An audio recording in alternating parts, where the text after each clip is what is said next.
Good afternoon, and thank you all for joining us today for OSAE's virtual meeting, Accommodating People with Disabilities at Meetings and Events, with Dr. Rosemary Rossetti.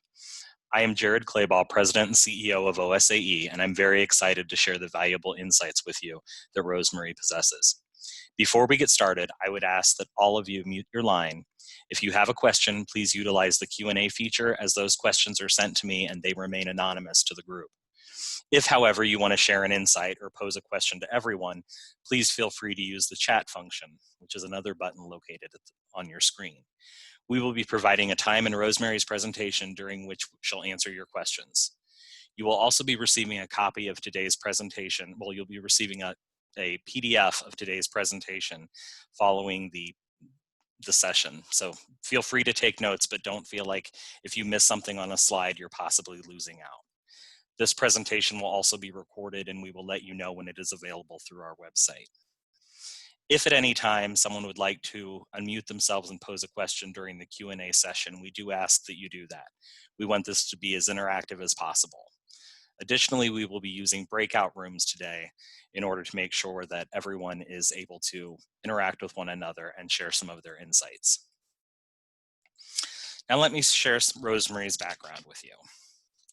Would you like to save time and reduce your stress as you plan more inclusive meetings and events?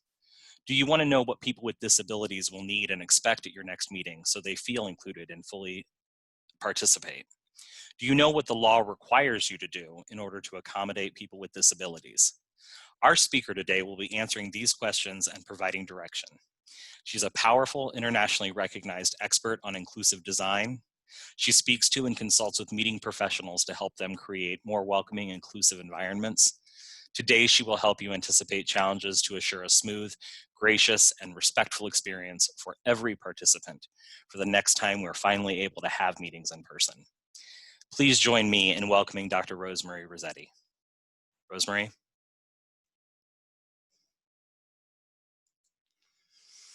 Before we get started, just to get everyone on board and make sure everyone feels like they're in the right mindset, we're going to pose a question. So you're about to see a question here on your screen. Please answer it.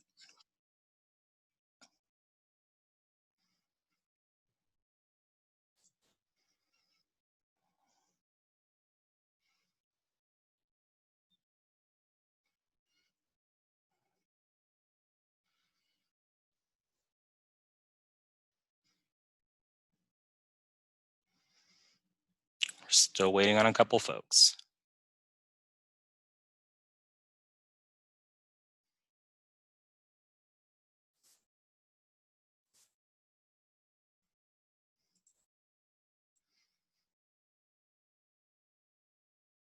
All right, I realize some of you may be on mobile devices and it's not as easy to vote. So I'm going to go ahead here and close the poll.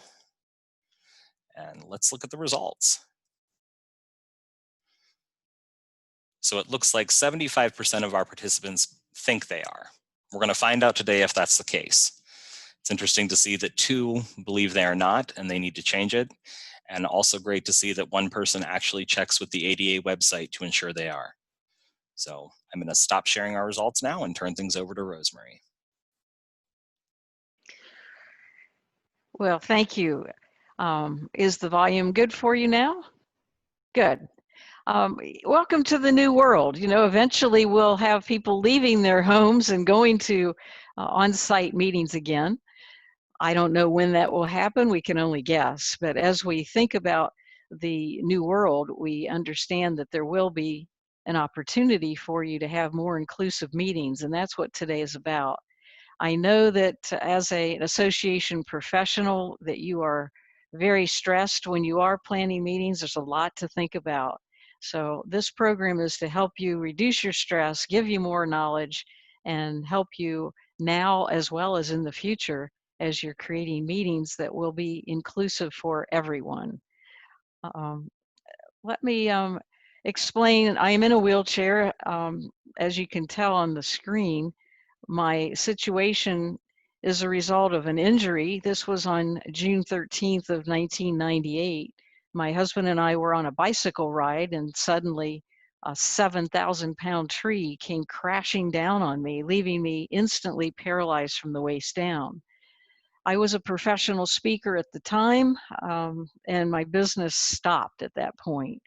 I was in rehabilitation for 2 years, 3 days a week, trying to recover from my spinal cord injury. So who better than me to talk about how to make your meetings more inclusive? Since my injury in '98, I've used a wheelchair, and that's what I have been speaking from. I've also been an attendee at many conferences. So I'm going to share a transparent view of what life has been like for me. From my wheelchair, I'm only 4'2". So you're going to see things through my eyes. And this program is divided into 3 segments. The first segment is Roll With Me. I'm going to share photos of some of the most recent events that I've been at, commenting on what they did well and some things they could have done to improve the inclusivity of the event.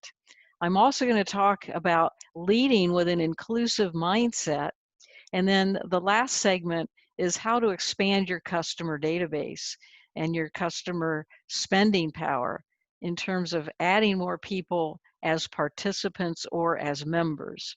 So let's go roll with me. I'm going to take you for the first location to St. Pete Beach in Florida. I was speaking there this past January. This is a very classic 100-year-old hotel right on the beach. The event was sponsored by North Star Meetings Group, and this was their independent planner education congress. And this was the first night event. So I'm getting there the first night opening session. It was sunset. It was on a wooden deck outside. It was a beautiful evening. So let me share with you some of the situations that I encountered, whether they were good or bad. Of course, as an opening reception, they had lots of food stations. This is a photo of one of them, just to let you know that it was a 30-inch high table, so I had no problem getting to that food. The forks were reachable, the plates were reachable, and the food was properly labeled for anyone with any dietetic restrictions. Then I went to look, where would I go to eat? Where could I roll under a table and eat my snacks? And I wanted to point out to you how they had the networking on this deck. So they had some seating by the coffee table. And then on the right corner, you could see a 30-inch table with some seating. And now if you look all the way back in the back, you'll see some high tops. These were about 42 inches from the floor. So we had various places for people to network and to enjoy a lovely eating event. So the aisles were wide enough for me to get around, and I started to navigate. And that's when I saw this table. They had purposefully removed a chair. They knew I was an attendee at the event, so they took a chair away so that I would get the hint. That would be my spot. And it worked out very well. As I rolled under that spot, there was no table leg there, and my knees were able to clear that. So kudos to them, gold star service to thinking about my needs. But then I went to one of the carving stations and I was reaching for something on the upper area, and very quickly realized I couldn't get to that. And so again, the staff had been trained in advance. This was the chef, and he asked me, do I want some guacamole to put on my plate? He said, I'll be glad to do that for you. So it was accommodating to me. It was an inclusive event because he was going to help serve me. And that was, again, gold star service on his behalf. The next morning was the breakfast. The meeting planner had told me in advance that there was a seat for me that was reserved and the chair had been removed, and that there was a sign at the table. The only problem with this is everyone thought that entire table was reserved and no one would sit with me at breakfast. I was sitting there alone. So I had to recruit some people over to the breakfast table and say, no, this is my seat only. The rest of you can sit around with me. But I wanted to show you underneath this table leg was not in my way. It was easy for me to roll under. So precautions had been made as to which place was going to be set for me. If I could make a suggestion, that would be to put on shorter tablecloths. The taller, longer ones can get caught in my wheels and create a problem where I'd get stuck, or as I backed up, possibly that tablecloth could come with me. So that could be a little improved.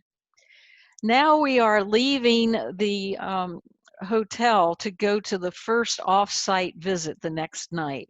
They had asked me in advance if I could get onto a tour bus. And I told them, yes, I could hold on to the handrails, I can walk a few steps, and they could take my wheelchair and put it in the bottom of the bus. So they were willing, if they needed to arrange for car service to take me off-site if I needed to. But I explained to them, no problem. I'll get on the bus and go with everyone else. So off we went to another resort, the Serrata at St. Pete Beach. And this was the second night opening reception. Again, it was on a level surface with wood. Even though it was at a beach, I didn't have to worry about being on the sand. This was very accessible to me. I started a conversation with this meeting planner, and as the night continued, you can see in this photograph the extended angle of my neck. Over time, I probably would have been more fatigued. And so over time, I would have asked her to go over and take a seat so that we could be at eye level.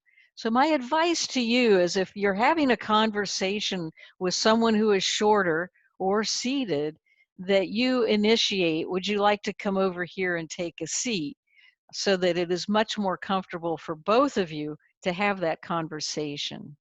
My next travel is to Toronto to the Meeting Professional International World Education Congress. I was speaking there last June at the Convention Center in Toronto. The first sign of accessibility was they hired a car service with an accessible vehicle to take me to the opening night reception. That was held at a beach, and part of the venue was this raised deck. They had the meet and greet section there so that people would stand there with a meetup sign, so that if you wanted to meet up with someone, you could go to that sign and meet up with similar minded people. However, I had no way to get up there. At first, when I appeared, these three gentlemen asked if they could help me to carry me up the steps, and I refused that offer. So I just sat there a while to see what would happen, and a woman came down to me holding the sign of diversity and inclusion for the meetup. And she said, "Did you want to be in this meetup?" And I said, "Yes, but I can't get up there." And she said, "Well, then we're meeting down here." So that was the accommodation. She thought ahead, and everyone came down to my level. We had lunch, and this was a buffet lunch. I saw this man, Vincent, and it was pretty obvious with the white cane that he must have had some vision loss. And he was not eating, he was not with food, and everyone else was in line. So I rolled up to him and I said, "I'm Rosemary, I'm rolling up to your left side. Do you need any help getting your lunch?" And he answered, "No, my wife is with me. She's taking care of me."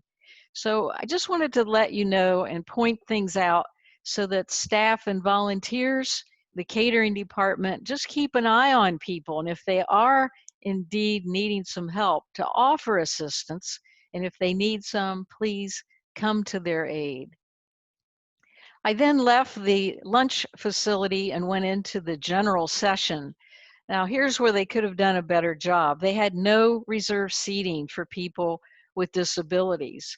I then rolled in and had to ask people to move their chairs around so that I could have a spot to roll under.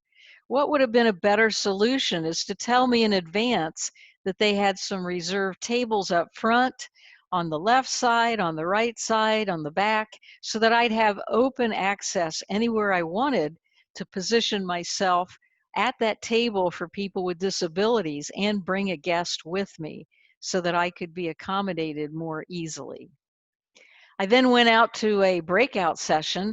I met Larry as we were going into the breakout session, and he explained to me that he had a hearing loss and he had told MPI in advance to please reserve a seat up front. And indeed they had. They had this yellow sign over his chair that said reserved, And they had a sign on the table up front with his name on it. So he was really happy that they had thought ahead and reserved a seat for him in that breakout room.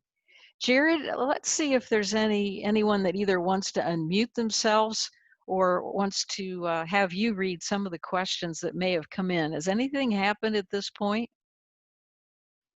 At this point, we've not received any questions from our attendees, but I will unmute everyone's line right now. And if you have a question, you can pose that directly to Rosemary.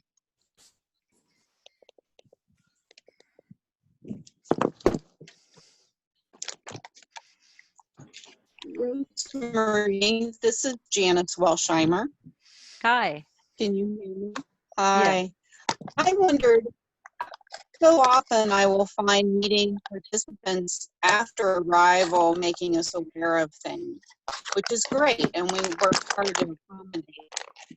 We include on all of our registrations the opportunity for them to identify any special needs or accommodations that we can offer them.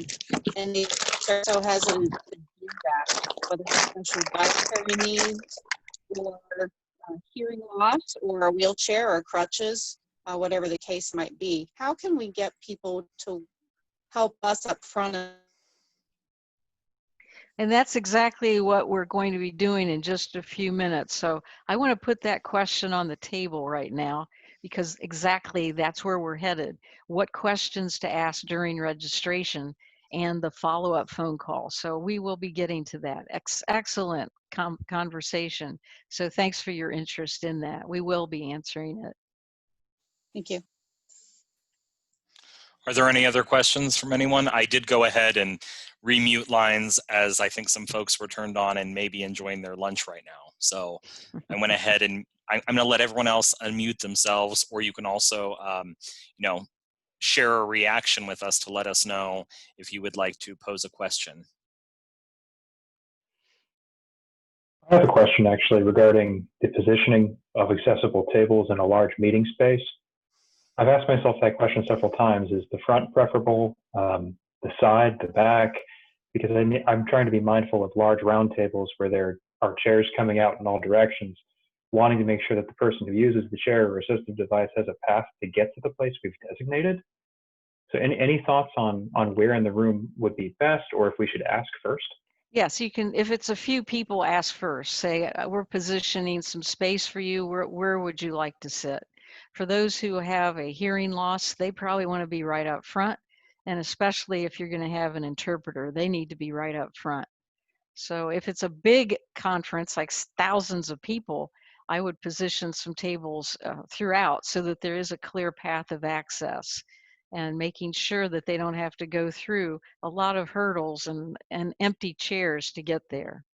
A lot of times on the bigger conferences, alert the people who need a little more time so that they can get there first. Have them line up before the doors open and let them come in before the rest of the crowd stampedes in. That's an important point that you make, Rosemary, because I think we've often asked the question if someone had a specific need, but then we haven't given them access to, avoid the path of the wildebeests, I like to call it, as everyone rushes to their tables. Do we have any other questions for Rosemary before we move on with her presentation?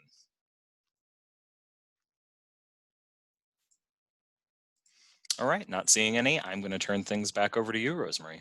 All right, keep the questions coming. You can type them in. We're going to stop again at the end to wrap this up with any other questions. As we continue, we're looking at leading with an inclusion mindset in terms of how can this meeting and event be better? You've got the ability, you've got the power to plan ahead. So put on your inclusion glasses and see your upcoming event from the eyes of the people who will be there, to have a purposeful, meaningful, not just I'm empathetic and I feel for them, but no, I want to take action and be ready for them when they arrive and make them feel welcomed. The Meeting Professionals International released this research last year in May. And if you haven't yet seen it, it's worth a read. I have posted it on my website, which is rosemariespeaks.com. Keynote.com. It's entitled Barriers to Planning Inclusive Event Experiences. But I want to point out the major finding from this research. 40% of the respondents said that there was a gap in knowledge. And so that's why this webinar was put together, to help you to limit the gap in knowledge. For those of you who have not yet gone to the Americans with Disabilities Act website, it's simply ada.gov. The Americans with Disabilities Act is very specific about the facility and your responsibilities. This has been around since 1990. The ADA website is searchable. They also have a toll-free number, and you can call anytime with any question to get their response to that. And usually they will help cite a specific resource that can help you to find answers and to keep those resources with your planning committee.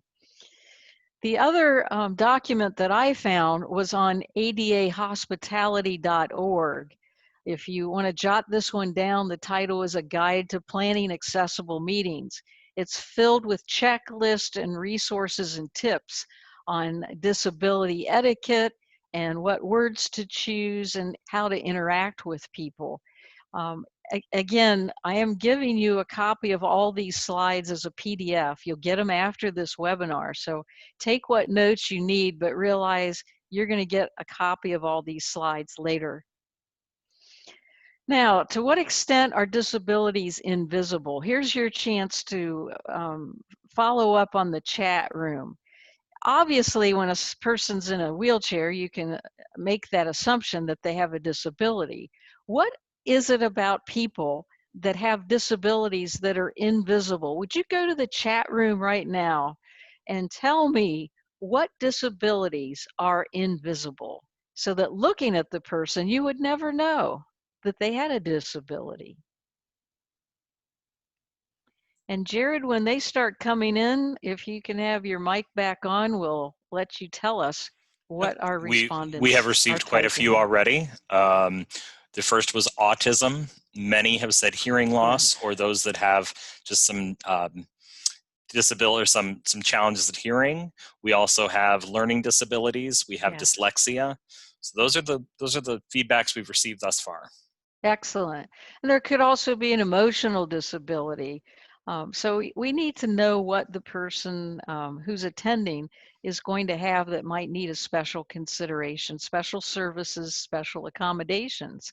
So I'd like to help you overcome blind spots, some things you may never have thought of. And maybe I brought some things out so far. I don't want you to do anything that's going to impact negatively the experience of the people. We want an inclusive environment, not an exclusive one. So let me help you find these blind spots so that they are now visible to you. The other is maybe you've had an unconscious disability bias.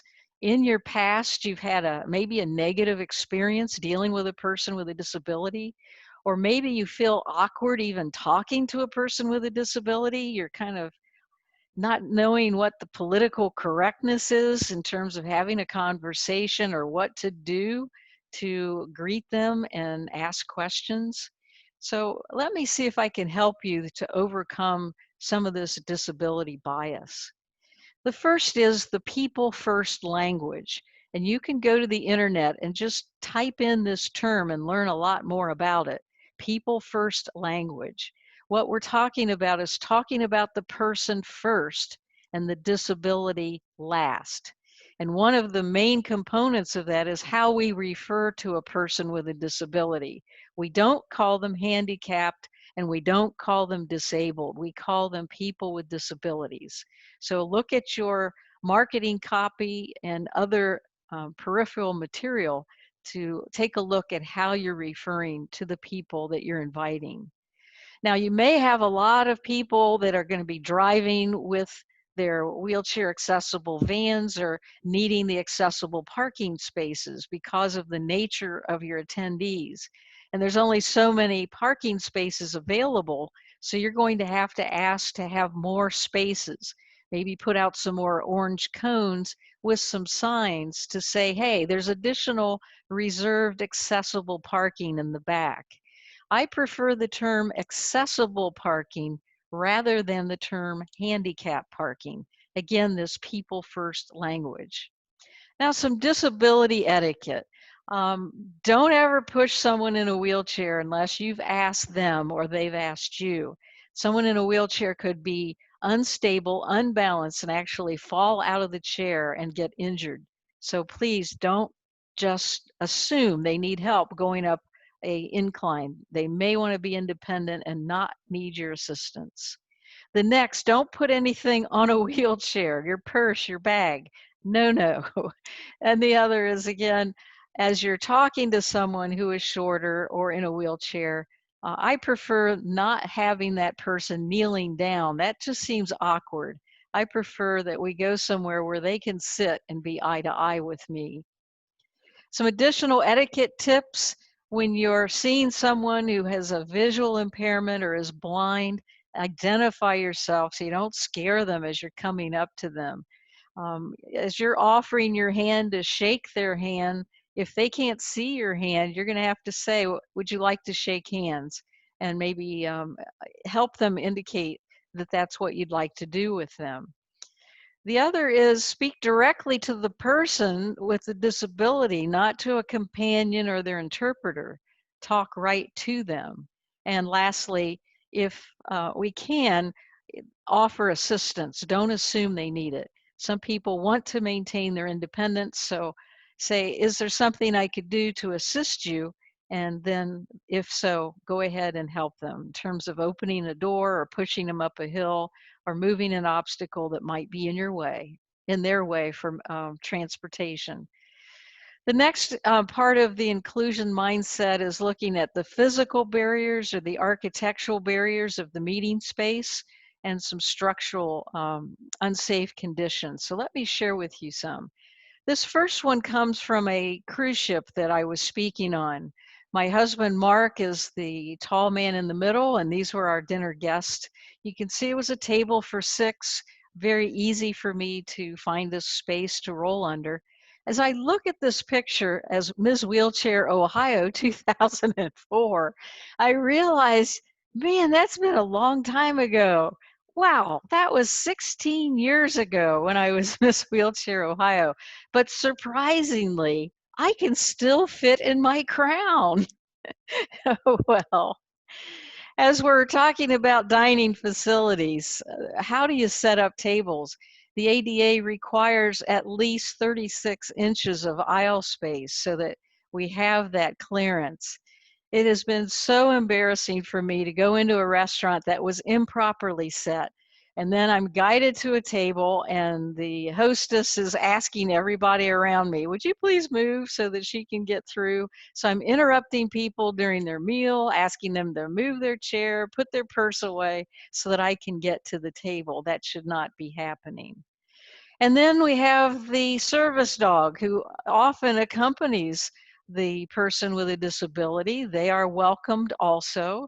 As you're looking at these guests, you need to make sure that you have identified a place as a relief station for them, either outside the building or if it's a big conference or convention center, they often have indoor relief stations with some padding or astroturf for them for their convenience. As you're looking at seating in those breakout rooms or those general sessions, leaving some more space, taking some of these chairs away. And again, with this service animal, you're going to need room for the person and the service animal so they can comfortably position themselves in any of the meeting rooms. So take some chairs away from those aisles. Now you're going to find this next slide and story very hard to believe, but it is true. I was at a hotel and I asked them to provide a shower chair, and this is what they presented me. This is a milk crate. Now you can imagine the impression that this milk crate left on me using it as a shower chair. I'm like, come on now. I mean, you've heard of hat head. Have you ever heard of waffle butt? I mean, this should never happen. You've got to check with those hotels and motels to make sure they've got adequate numbers of shower chairs for your guests. As we're talking about labeling of food. This was a photo we took at a recent establishment. They had the food labeled so that you could see what the ingredients were. However, the labels were positioned high enough so I couldn't see them unless I had to sit up in the wheelchair. So put those labels low enough so everybody can read them equally. This scene was in Scottsdale recently. I was there speaking and I went to the brunch afterwards. I put a waffle on my plate and then rolled over to the hot syrup dispenser. Now you could probably imagine my trepidation here, trying to get this ladle of hot syrup to land on that waffle rather than dripping down my arm. So what they could have done is had someone stationed there to supervise that, so that everyone was accommodated as they're pouring their maple syrup out of that tall vessel. Now, my guilty pleasure is donuts. So this table was at a height, there was no problem. I'm sure I could have grabbed a donut off that table very easily and stuffed the whole thing in my mouth, rolled away without anyone noticing me. Now let's turn our attention to when you hire someone in a wheelchair, how do you arrange for them to speak so that they can be seen and heard? So here's where we're going into the breakout room. I'm going to give you the questions to discuss. I want you to share what your knowledge is about renting ramps for a speaker or anyone who needs to get on a stage. I want you to talk about anything you know about renting them, where you get them, what the price is. Also, who's responsible for paying for that rental? Is it you, the association executive? Is it the hotel or conference center? And how much should you budget if you are going to pay for it? And then is there a formula that the ADA has? If it's a 1-foot high stage, how long should that ramp be? And then if the hotel doesn't have a ramp, how are you going to find a rental company? So these are all questions. We're going to join you in these meeting rooms as best as possible to assist you. So Jared, take it from here and let's break into individual groups so we can talk about the questions on the screen. And don't be worried about losing access to your screen. Martha and Rosemary and I each have those questions in front of us. So at this point, you're going to see an invitation to join a breakout room, and I would ask that you accept that. Thank you.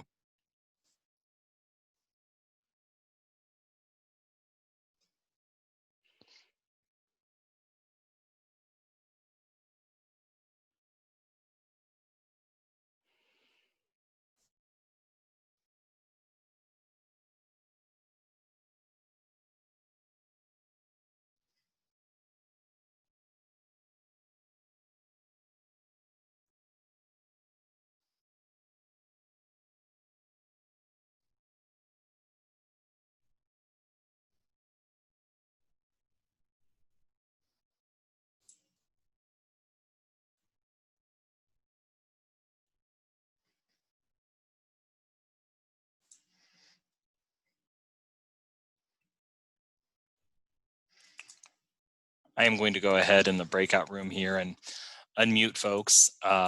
Looks like you still have the power to do that on your own. So I would ask that let's have some conversations around the breakout room and what you have encountered. Kathy, Bill.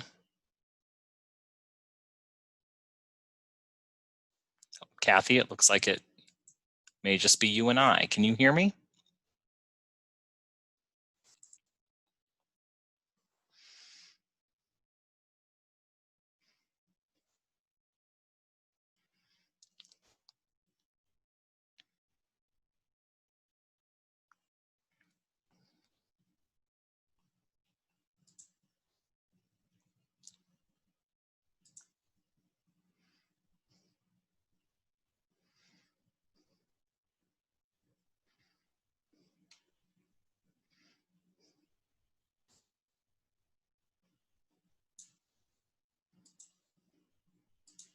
We've had speakers who have who have been in a wheelchair before. So we've been able to, and a lot of times, you know, they use the lavalier mic. And so everything's been set up very well.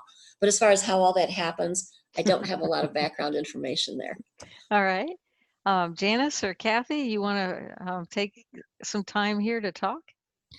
Hi, this is Kathy. I've not had the wheelchair access. I do a large conference. We always have regular attendees that are visually impaired and hearing impaired.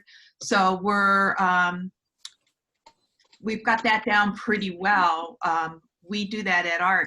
Yeah, but I can't imagine the larger hotels not having, through their AV companies, ramps made available to us in our, special needs speakers and clients and everything.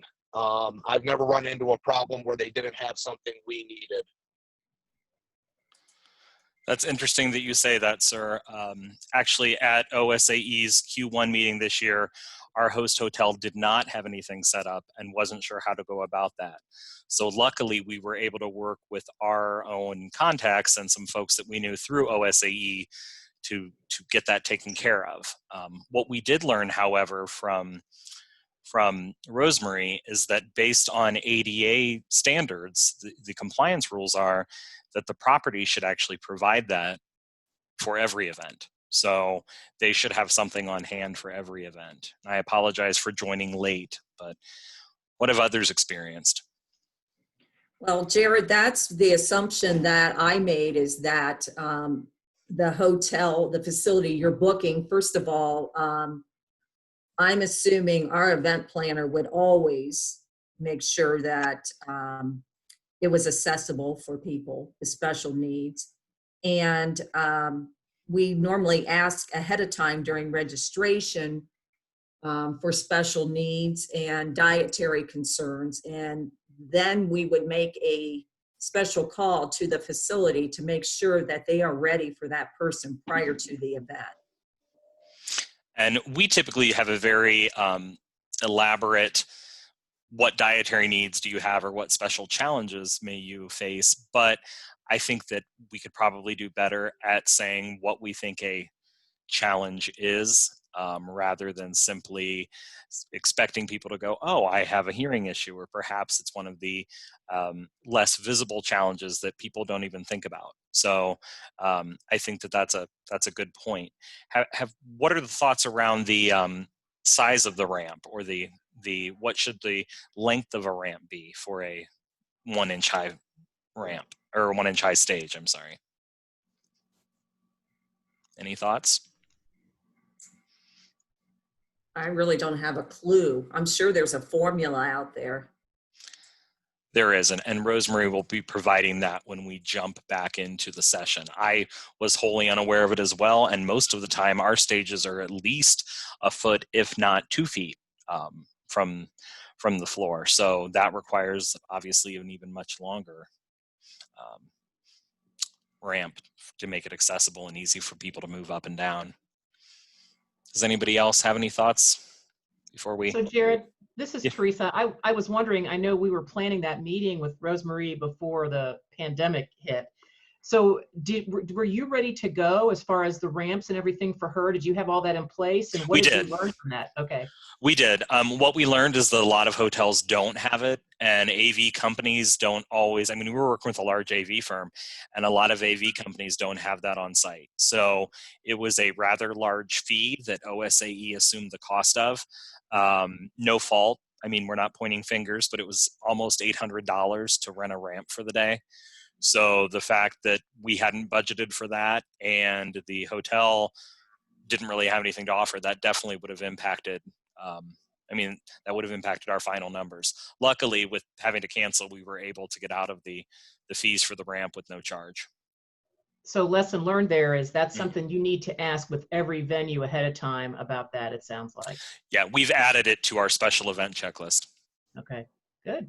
Is that something too that, Jared, that you should include in your contracts, that if you know you have members that have special needs, that when you contract with that particular venue that they offer those and guarantee that they'll have that available? Well, I hate to steal any of Rosemary's thunder when we return, but yes, going forward, that's definitely something we're going to ask, and that's something that everyone should consider based on what their membership looks like. The reality is, if you don't know somebody that maybe is coming to your event as a guest or who may be registered last minute, you don't want to find that out on site. Right. All right, I think I'm going to leave the breakout room, and unless there's any other discussion, I'm going to have you guys bounce back to the other room. Okay.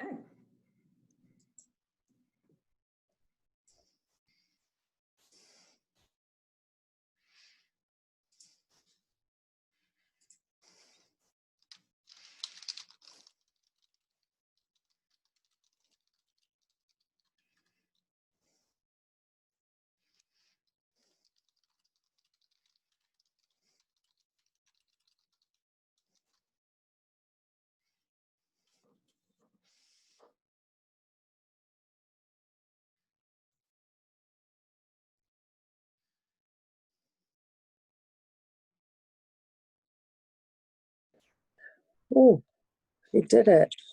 I did it. Yay. Good to see you, friend. Oh, we're You back. too. You too. That was cool. It worked.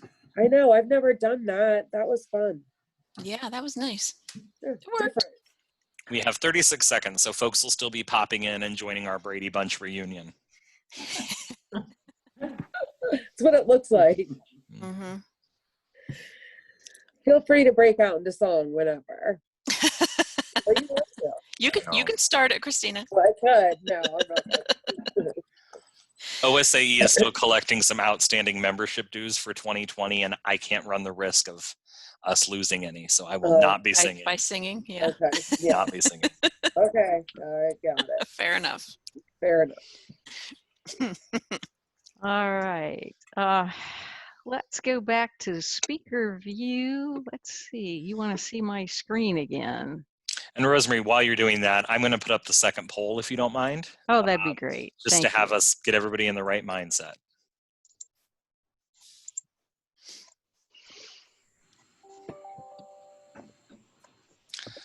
And just so everyone knows, most of you are unmuted. So if you would like to not be heard, now is the time to click your unmute button in the top corner.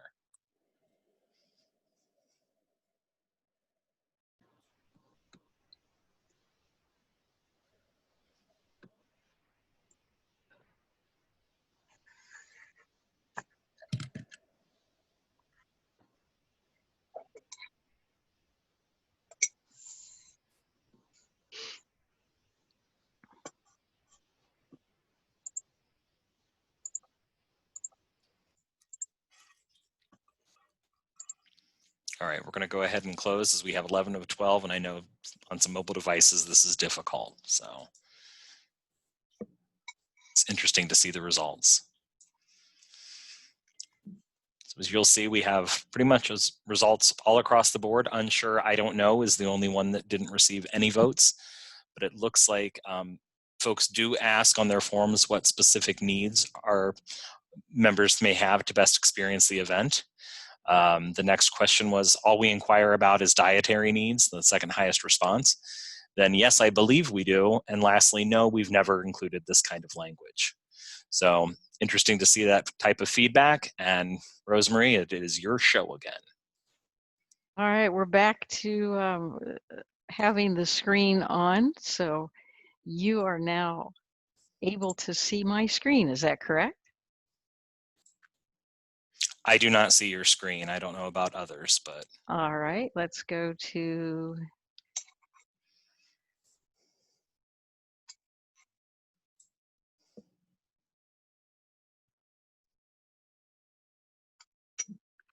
There we go. All right, let's go back and share that screen again.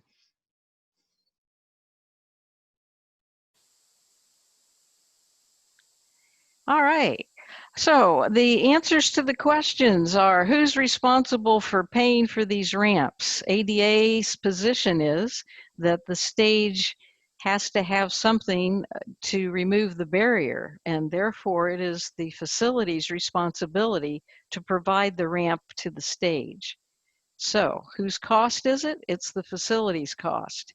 You could do some cost sharing if you choose, where you may want to help with the cost of the rental if that facility didn't have one and they needed to go outside to rent one. You, as the meeting professional association executive, could decide to help them in that cost. But really the client is not responsible for the rental, it's the facility itself. ADA has a specific formula, and that is for every foot of height of stage, you need 12 feet of ramp. So therefore, if it's a 2-foot high stage, you need a 24-foot ramp. It's pretty big. If the hotel doesn't have a ramp, sometimes they can go to a neighboring hotel and borrow one. So make that a suggestion. Or you can go online. There are national companies that rent them as well as local. Just go into your internet search and look at rentals of wheelchair accessible ramps. And you should be able to find a company to engage a discussion about the cost. I prefer a stage that's 12 feet by 24 feet. That gives me a stage platform so that I can roll around. As we discussed in the breakout room recently, they were discussing some safety features where plants could be put on the front of that stage so that I know where the edge of the stage is.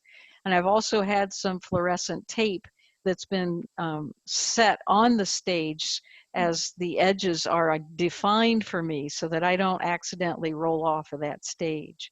I've got more information on my website about ramps and stages. Just go to rosemariespeaks.com and you'll get more of the details. Now, with renting ramps, this is a company that rents nationally. Just to point out, the ADA requires the ramp to have handrails on both sides, as well as the little curb on the edges of the base of that ramp so someone doesn't roll off. So these are all requirements when an ADA ramp is being placed. Again, the ramp is 12 feet if the stage is 1 foot high. So let's take a look at the actual setting. Again, you can see this stage. You see the white tape that's been placed around the edge. That's to help me. They also put some plants there, again, to help me. In this case, it's a 2-foot high stage, so they needed a 24-foot ramp. And what they did is angled it at 90 degrees because it would have blocked too much of the screen and taken away too much of the seating area. So this was their solution, and it worked very well. When I was speaking at the MPI World Education Congress at their convention center in Toronto, they told me in advance I was going to be on a stage that the ramp would have to be 24 feet long and it would be in the way of that slide screen. So they said, would it be all right with you if we didn't put a ramp to the stage, but instead we will put a vertical platform lift in for you? And that's what you see on the left side of the stage. It is an electronic lift system that the convention center installed. I rolled into it at the floor level, pushed a button, and it raised me up to the stage level. So those are perfectly acceptable. So you've got to train your staff to have this inclusion mindset so that they know what their responsibility is and role. They know who's coming and what assistance those participants have asked for. Put your budget together. This should be a group effort in terms of knowing how to accommodate an inclusive meeting and having an emergency plan ready to help in the evacuation of people with disabilities. The notion of going back to in-person meetings, will we still have the 6-foot personal distance so that if somebody is opening the door for a person in a wheelchair, are we still going to be 6 feet away from that person? You know, there's going to be a lot of things to discuss in terms of helping someone with a disability if we're supposed to keep a 6-foot clearance. So these are all issues that we'll have to address when we are confronted again with live meetings. There's a subtle difference between asking someone, Do you need help versus may I assist you? I prefer the may I assist you versus do you need help. As you're looking at customer service and having empathy, asking lots of questions and listening to them, this is all about serving the customer and making it a welcoming environment. So adapting to change on the fly if something isn't right and you have to change things around to accommodate those people who are attending and say, this isn't working. So here's the question for your chat, and I had delayed this before when it was asked. I want you to put in the chat room on your registration form, what question can you ask to find out how you can best accommodate people with disabilities? Would you go to your chat room now and type in a question that maybe you have asked before or would be a good question to ask now that are into this topic? And Jared, I'll let you be the moderator and tell me what people are typing in. One person has submitted, do you need any accommodations? Another asks, what can we do to accommodate any special needs you have to make your experience the best it can be?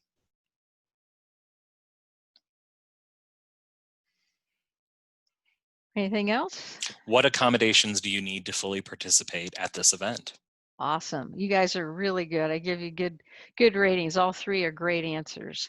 As I reveal this particular registration question, this is what MPI had for the World Education Congress. It was a very simple, straightforward question that I could then fill out as a person who was attending their conference. So once I filled that out, it was easy for them to understand what I needed. Rosemary, we also received this one, which I think is well written. If you require special accommodations to fully participate, please provide a description of your specific needs below. Wonderful. Awesome. Got some great answers there. Here's a couple more. And I think these have also been in the chat. What do you need to fully participate? And do you need accommodations or considerations due to your disability? So now you'll be able to share the chat with them since you're recording that and saving it, as well as they'll get a copy of my slides. So I encourage you to ask questions on your registration form so you know who's coming. And then go beyond just asking the question and reading the answer. You need to now call these people, every one of them that's registered, that tells you that they have an accommodation need. Call and interview them. I was very impressed when MPI called me within 2 weeks saying, what kind of wheelchair? Are you traveling alone? Will you need any help at the dining area? Are you going to need any help transporting yourself from the airport over to the Marriott and from the Marriott to the convention center? And we have some off-site events. Can we pick you up? What kind of special vehicle will you need? And they were ready for me as the speaker and participant. So you need to be ready. This was the first speech that I did where it was interpreted by a sign language interpreter. The front table was reserved for the people who were deaf or hard of hearing. Now for me, the speaker, I didn't realize that they wouldn't be looking at me at all during the presentation. They were looking at the person behind me. And so if a speaker is not used to this, let them know that this table up front has a sign interpreter and they are going to be looking at that interpreter, not you, the speaker. If you don't know, there is a national registry to find someone who can sign for those who need to have it signed. And it's a simple website, rid.org is the national registry. Now you may find out when you talk to them, you're going to need 2 people, not just one. They need to take breaks. And how many hours or how many minutes you're going to ask them to work per shift or for the whole conference, and how many people they're going to have to follow around in the breakout rooms as well as the general sessions. Now in COVID-19, when we return to the world of live meetings, will people still be required to wear masks? If that's the case, and you're doing interpreting, those people who need to read lips will need to be able to see lips. So this is a new intervention It is a clear view, transparent view so that the lips can be seen. The manufacturer and website is Safe and Clear Mask. So you may need to order a few of these if we go back in a mask situation. Now, expanding your customer database, having more people, what is at stake? Can you have more members? Can you have more participants? Will you have better meetings? Will you get a cross-section of various opinions and a much more rich experience because of it? And I hate to interrupt you, Rosemary, but we've got about 4 minutes left, so I wanted to remind everybody that we have a little bit of extra time that we've added to the meeting today, so we can go to at least 2:15. So if you would like to stick around and you have any questions, we will not be ending things at 2. Okay, thank you for the extra time. And we're not going to be that much over, I'll assure you. We're coming to near the end. So what's at stake? What happens if you don't have an inclusive meeting or event? Well, you know what social media is about, and they can really ruin your reputation as the association executive. They can go after the hotel, the convention center, and any meeting planner and make your life terrible. They will also never buy from you again and tell all their friends. So you've lost some business, some revenue. So my intent is to help you to make that intentional choice rather than risking an unintentional harm. I recognize that you have empathy, but maybe some of the things you were doing need to be changed and a bigger sweep of consideration so that you don't unintentionally harm someone.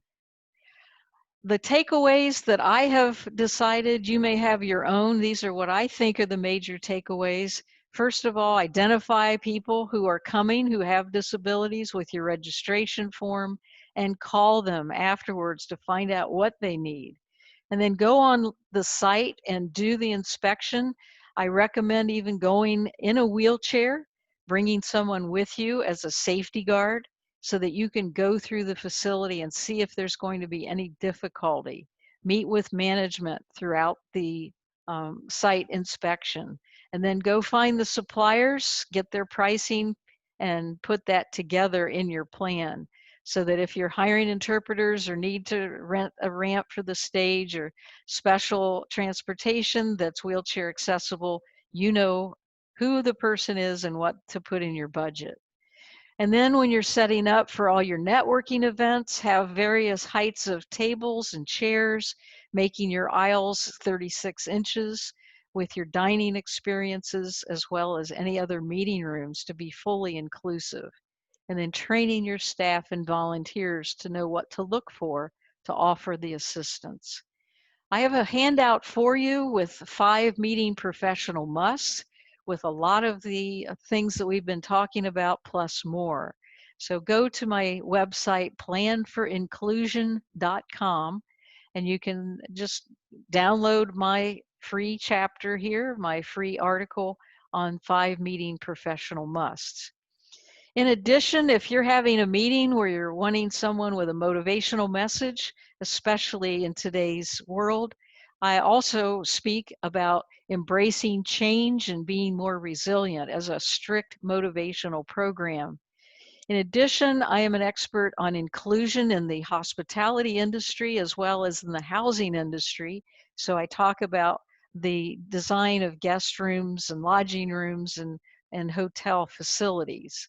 My husband and I are here in Columbus, and we built a national demonstration home that is totally inclusive, accessible, and universal design. So I also talk about that from the aspect of residential design. On the screen is a photo of our home and my contact information. If you'd like to take a virtual tour of our home, you can go to our website at udll.com. If you would like to have a conversation with me later, there's my email and my phone number. And my other website is rosemariespeaks.com, where you can get lots more information and see other videos of my presentations. So let's check in, Jared. Is anything else coming up on the chat, or would you like to have an open mic? Ask Rosemary anything. I think we're going to go the open mic route, Rosemary. We've not received any questions, but I'm going to unmute everyone's lines now, and we will just have some conversation, and I'm going to turn off your screen as well. So Okay.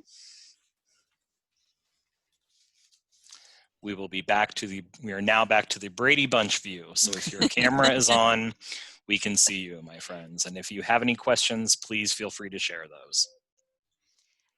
I don't necessarily have a question, but when I first began emailing with Rosemary and saw on her website that there was the Universal Design Home, I was, you know, kind of nosy, wanted to see what it was about. That is phenomenal. It is beautiful, and you would Thank never you. know that it was just not, and I don't want to say just any house, but it looks like any house. I mean, it's lovely, and I like that your cat photobombed a couple of the tour pictures too. But Yeah, it's she did. fascinating. It was so interesting, and so thank you for making that available to people to just take a look around. It was really, really interesting.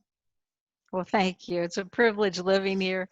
Now that we're here 24/7, we really appreciate having my husband and I here full time and our cat and trying to operate our businesses. Mark's office is on the other side of the house, and we have doors to close and keep the cat out and keep the noise out. Mark is 6'4". I'm 4'2", so we are the perfect couple to showcase inclusive design in a home. It's beautiful. Does anyone have any additional questions? I will share that Rosemary was not only featured in our spring edition of the magazine, which is available online for those of you who've not been able to make it back to your office, but the article was made available to all of you through our website, and she's also had a couple other articles that she shared with us that we've posted on our news page, which you can go in and search either by her name or by perhaps the term accommodating people with disabilities. But there's a lot of great information, and we've made it very easy for you to find her if you would like to find her. Looks like Teresa Zumwald shared with us great information. Thank you all, or thanks for sharing all of these informative details. So Teresa, we thank you. And I can honestly say that Rosemary opened my eyes to a lot of things that I've never thought about. Thank you. We're receiving more feedback from folks. Just thanks. And Amanda, we appreciate you being on the call today. Anyone else? Looks like we're starting to lose some people. So we appreciate all of you being online. Shortly, OSAE will be uploading this webinar to our website, and it will be available through our online resource library. We will also make sure that the PDFs of the slides that Rosemary presented today are shared with all of you. Thank you for participating today. We know it's not always easy in the never-ending slew of non-stop Zoom meetings, but we appreciate you making time for this and gathering the wonderful insights that Rosemary provided. And as always, we thank you for your commitment to Ohio's association community and to OSAE. We would be nothing without you, so we appreciate you making the time for us. Rosemary, I can't say thank you enough. This has been a learning experience, both from how to plan a proper meeting to how to use Zoom meetings. Prior to this, we were heavily engrossed in using the Zoom webinar feature. But believe it or not, the Zoom meetings actually offer more engagement. So thank you, Rosemary, for being patient and helping us learn along the way how to use the breakout room and the other features. All in all, I think most of us probably walked away with several new nuggets of information that we'll think about once we're finally able to meet face-to-face again. With the governor's announcement just a couple days ago that meetings still must remain under 10, looks like it's going to be a little bit longer before we can all be face-to-face. But I'd like to think that the ideas that you've shared with us, Rosemary, we will apply moving forward. Thank you all. Take care. Stay safe. Stay healthy. And most importantly, stay connected. Bye-bye. Thank you. Thank you, Rosemary. Thank you. Bye now.